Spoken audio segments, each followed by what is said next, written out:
Hello guys, dahil ngayon ay aking birthday, so nagluto ako ng sinigang na hipon at maya-maya. So sabi nila ay nakaka-high blood daw ang hipon.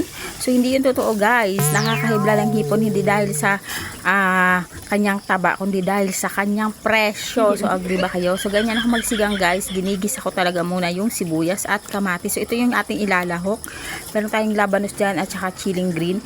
At syempre yung kangkong, so dalawang gulay lang ang ating ilalagay. So nilagay ko na rin yung pansigang guys habang kumukulo yung ating tubig at inihalo ko na rin yung labanos at sili. So ito nga pala yung maya-maya guys, medyo may kamahalan ng presyo.